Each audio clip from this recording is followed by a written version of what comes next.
আল্লাহু আকবার, আল্লাহু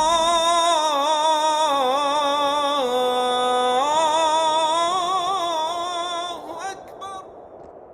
আশহাদু আল্লা ইলাহা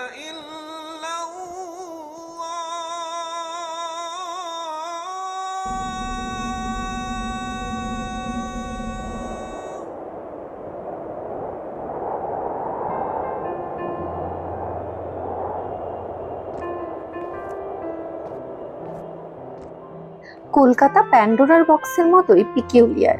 এই শহরের প্রতিটি কোণায় লুকিয়ে বিস্ময় এবং তাকে ঘিরে থাকা চেনা অচেনা গল্পের ভিড়। এমনই এক বিস্ময় কলকাতার জাকারিয়া স্ট্রিট। ব্যস্ততা, ক্লান্তি আর আধুনিকতার শোরগোল সরিয়ে একটু মনোনিবেশ করলেই এখানে আপনি খুঁজে পাবেন এক অন্য পৃথিবী। শিল্প, ব্যবসা, স্থাপত্য, খাদ্য এবং ধর্ম, যে ধর্ম নিয়ে এখন মানুষে মানুষে ভাগ বাটোয়ারা চলছে, সবকিছু ছাড়িয়ে জাকারিয়া এক কথায় মানুষের মিলন ক্ষেত্র। একই সঙ্গে বাংলার মুসলিম ঐতিহ্য ও মুঘলাই সংস্কৃতির মিশ্রণের এক জীবন্ত দলিল। সারাটা বছর জাকারিয়া চলে তার নিজস্ব ছন্দে, ব্যতিক্রম কেবল রমজান মাস। রমজানের দিনগুলিতে জাকারিয়া ছয় অন্য মাত্রা।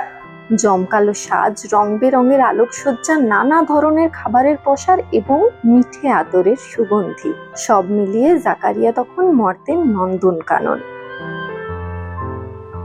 আপনি যে কোনো 10 জনকে যদি জাকারিয়া স্ট্রিটের কথা জিজ্ঞেস করেন, তবে তাদের মধ্যে 6 জনের মাথাতেই জাকারিয়া স্ট্রিট শুনে প্রথম যে শব্দটি মাথায় আসবে তা হলো এখানকার খাবার। আর রমজানের সময় তো কোনো কথাই নেই। রমজানের সময় এই এক খাদ্যের মিলন ক্ষেত্র, যে ক্ষেত্রে এখনো সাম্প্রদায়িকতার রং লাগেনি। জাকারিয়া শব্দটি এসেছে আরবি শব্দ জাকারিয়া থেকে, যার অর্থ সৃষ্টিকর্তার স্মরণে। অনেকের বিশ্বাস এই কারণেই নাকি এখানকার খাবারের স্বাদ ঐশ্বরিক। ঔপনিবেশিক যুগে কলকাতা দুটো ভাগে বিভক্ত ছিল, হোয়াইট টাউন এবং ব্ল্যাক টাউন। আজকের এই জাকারিয়া স্ট্রিট ছিল তখন ব্ল্যাক টাউনের অংশ। ঊনবিংশ শতাব্দী নাগাদ উত্তর কলকাতার এই তল্লাট তখন মুসলিম ব্যবসায়ীদের মূল কেন্দ্র। এদিকে লখনৌ এবং উত্তর ভারত থেকেও ব্যবসায়ীরা এসে ভিড় জমাতে শুরু করেছে এখানে। শিল্পপতি আব্দুল কুদ্দুস খানি লখনৌয়ের এক ইমামবাড়ার আদলে এই চিতপুরে তৈরি করলেন নাখোদা মসজিদ। তৎকালীন সময়ে 1.5 কোটি টাকা খরচ করে এটি নির্মিত হয়। ঊনবিংশ শতাব্দীতে গুজরাটের কচ্ছ অঞ্চল থেকে একদল ব্যবসায়ী কলকাতায় ব্যবসা করতে আসেন, যাদের বলা হতো কচ্ছি মেমান। হাজী জাকারিয়া মুহাম্মদ আগা ছিলেন এই সম্প্রদায়ের অন্যতম প্রধান নেতা। তার নামানুসারেই এই রাস্তার নামকরণ হয়। গত 100 বছর ধরে জাকারিয়া স্ট্রিট রমজান মাসের কেন্দ্রবিন্দু। রমজানের সময় সুতা কাবাব, হালিমের যে বিশাল মেলা বসে, তার শিকড় ব্রিটিশ আমলের শেষ দিকে। তৎকালীন সময়ে জাহাজ থেকে আসা শ্রমিক, স্থানীয় ব্যবসায়ীদের রসনা তৃপ্ত করতেই এই খাবারের পসরা বসত।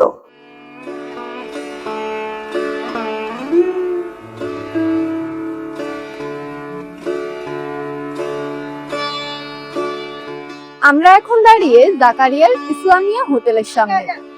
এটি সেই ইসলামিয়া হোটেল যার হালিম এবং বিরিয়ানি খেতে দূর দূরান্ত থেকে আসেন ভোজন রসিকরা।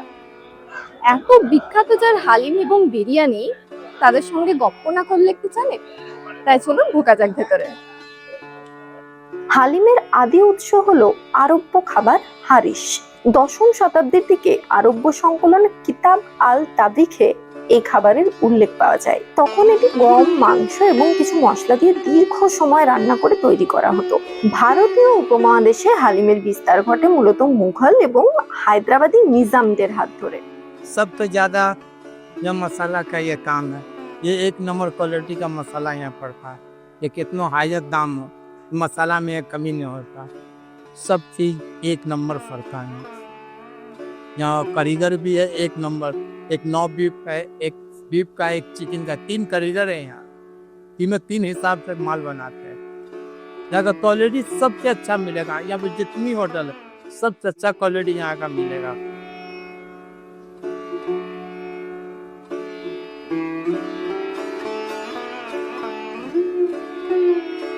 ঈদের সময় জাকারিয়ার পথ ধরে হেঁটে যাওয়াটা যে কোনো খাদ্যবিলাসীর কাছে এক দুর্দান্ত ফুডওয়ার্ক হতে পারে। আসলে খাবারের তো কোনো ধর্ম হয় না, জাকারিয়া সেটা জানে।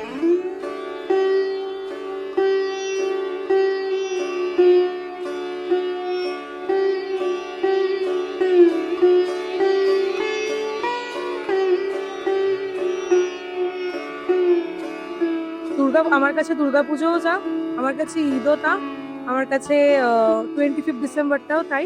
তো দুর্গাপুজোর সময় যেমন খেতে বেরোই আমরা, সেমনি ঈদেও তাই। আর ঈদের সময় বা রমজানের সময়তে জাকারিয়াতে আসা এমনটা নয়, অন্যান্য দিনেও আসা হয় সেখানে এসে খাবো বলে। ওই খাওয়ার নিয়ে কোনো অসুবিধা নেই, সবই খাবার। আর ওই সম্প্রীতি তো রয়েছে, সাম্প্রদায়িকতার বিরুদ্ধে আমাদের কথা বলতেই হয়, নাহলে বর্তমান সময়ে দেশের যা অবস্থা, মানে রসাতলে যেতে তো আর বাকি নেই। তাই জন্য এই সম্প্রীতিটুকু বজায় রাখার জন্য যদি জাকারিয়াতে আসাটা আরো প্রয়োজনীয় হয়, তাহলে আবারও আসবো আগামী দিনে। দুর্গাপুজোর ভোগটাও ভীষণ ইম্পর্টেন্ট, যেমন ক্রিসমাসের কেক আর পার্ক স্ট্রিটের স্ট্রিট ফুডও যেমন ইম্পর্টেন্ট, সেরকম আমার মনে হয়েছে জাকারিয়া স্ট্রিটটাও যথেষ্ট সমান এবং তার থেকে বেশি ইম্পর্টেন্ট। কারণ কি, that is for my love for Mughlai food. আর তার থেকে বড় কথা, আমরা কন্টিনেন্টাল এত ভালোবেসে এত গ্লরিফাই করে খাই, এইটা না খাওয়ার কোনো মানে জায়গা তো নেই, একদমই নেই।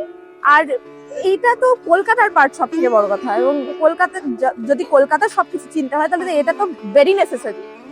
আগামী সুতা কাবাব এবং গোটা কাবাব দুটো বেশ বিখ্যাত। এখন আমার হাতে রয়েছে সুতা কাবাব। সুতা কাবাবের জন্ম মূলত উত্তরপ্রদেশের লখনৌতে হলেও এর আসল পরিচিতি ও জনপ্রিয়তা গড়ে ওঠে তিলোত্তমা কলকাতায়। 100 বছরেরও বেশি আগে লখনৌ থেকে এক কারিগর কলকাতায় এসে চিতপুরের রাজাবাজার এলাকায় এই কাবাব বিক্রি শুরু করেন। কলকাতার বিখ্যাত অ্যাডামস এই কাবাবের জন্য বিশ্বজুড়ে পরিচিত। 1905 সালে অ্যাডাম সাহেবের হাত ধরে এই দোকানের পথ চলা শুরু হয়। এই কাবাব তৈরি করা হয় খাসির অত্যন্ত মিহি কিমা দিয়ে। जब स्टार्टिंग था तो उस टाइम में 1 पैसा 2 पैसा में कबाब स्टार्टिंग हुआ था, और अभी आपका मटन सूता जो है 150 करके है। अभी जगह स्ट्रीट और ज़्यादा मतलब अपग्रेड हो गया है, पहले इतना नहीं था। पहले मुश्किल से 10-20 दुकान होता था पूरा एरिया में, अभी 100 दुकान से भी ज़्यादा। नहीं, उस टाइम कस्टमर ज़्यादा इधर आता था, जगह स्ट्रीट में ज़्यादा रुक जाता। अभी भी लेकिन जो हम लोग कस्टमर जो कबाब खा के वो इधर ही आएंगे। हाँ, पहले का रमज़ान में और अभी का रमज़ान में बहुत फ़र्क। हाँ, बहुत फ़र्क है। अब पहले उतना चहल पहल नहीं था इस गली में। जकरिया स्ट्रीट हो या तो ये कोलूपुला स्ट्रीट हो या ये सीएच लाइन पड़ता है, इस लाइन को बोलता है सीएच लाइन, ये जगह। तो इतना चहल पहल पहले नहीं था, अभी बहुत ज़्यादा। और बहुत ज़्यादा, उतना दुकान भी नहीं था पहले, अभी दुकान भी ज़्यादा है और कस्टमर भी ज़्यादा है।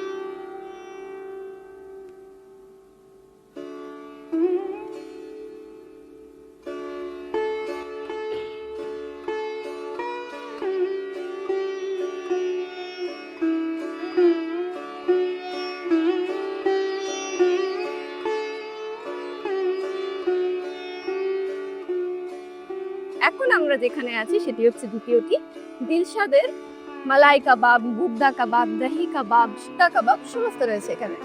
अपने वालिद साहब की दुकान में हम बैठ गए, काजू डाल के बना के खाते थे। तो उसके बाद में जब ये दुकान खोली तो उसी का नाम हमने रख दिया दही कबाब। अभी किसी ने नहीं रखा था मलाई कबाब, दही कबाब नाम हमने रखा है। अब हमारे पीर पीछे अपने रख रहे तो हमसे क्या लेना था, हमारा मामला अलग है, उनका मामला अलग है। तो उसके बाद फिर मलाई कबाब मलाई डाल के बनाते थे, ठाकुरी कबाब मलाई कबाब डाल के बनाते थे। उसका नाम हमने मलाई कबाब बन रख दिया। अब जब दुकान खोली उसी का नाम मलाई कबाब खिल गया, मेरी तकदीर उसी से बन गई। पापा के हमारे दुकान अंदर में कभी 50 साल हो गए, उस पर अब उस टाइम पे हम लोग थे भी नहीं।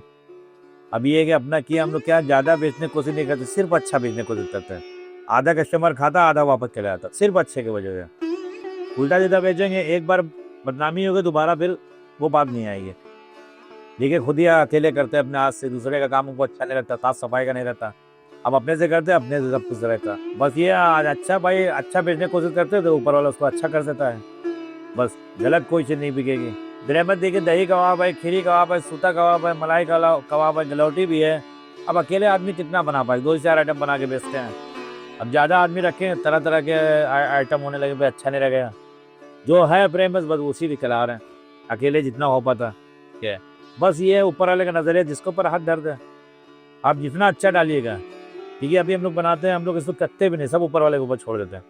उसको बार बार चखेंगे तो फिर वो मज़ा नहीं रहेगा। आदमी देखिए सब अपने अपने काम में बिजी है।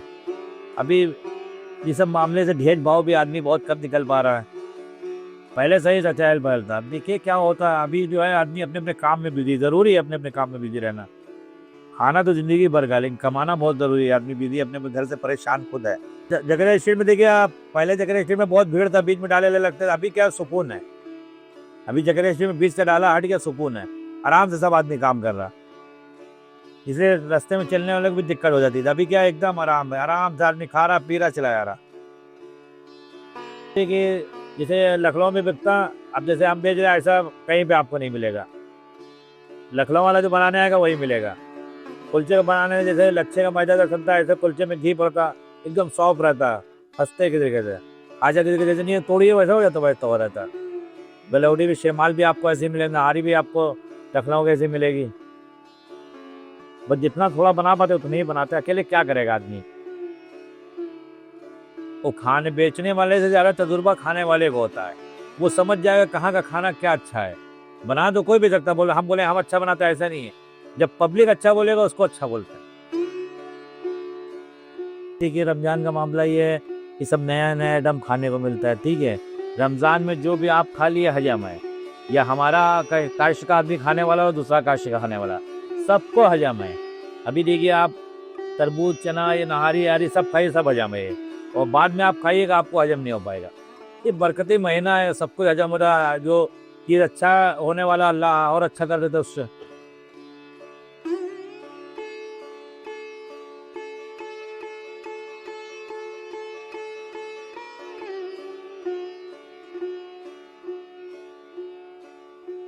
দহি কাবাব বা দই কাবাব মূলত মুঘলাই এবং বিশেষ করে লখনৌয়ের আবাধি রন্ধন শৈলীর একটি অবিচ্ছেদ্য অংশ। লখনৌয়ের নবাবরা এমন খাবার পছন্দ করতেন যা মুখে দিলেই মিলিয়ে যায়, যাকে বলা হয় melt in the mouth.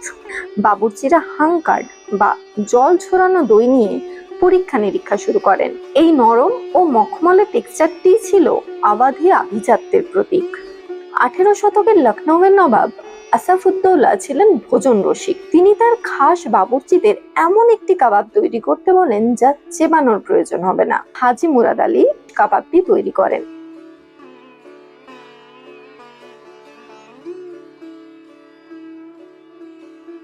Dubai का मोहब्बत, बंगाल का धोखा, जल्दी से पी लो शरबत, नहीं मिलेगा मौका।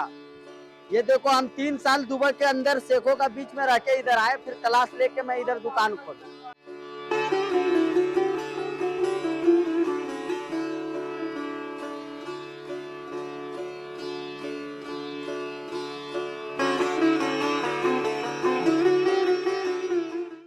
এখানে আসা প্রতিটি মানুষের শুরু কিংবা শেষ হয় এই মহাকাশা শরবত দিয়ে।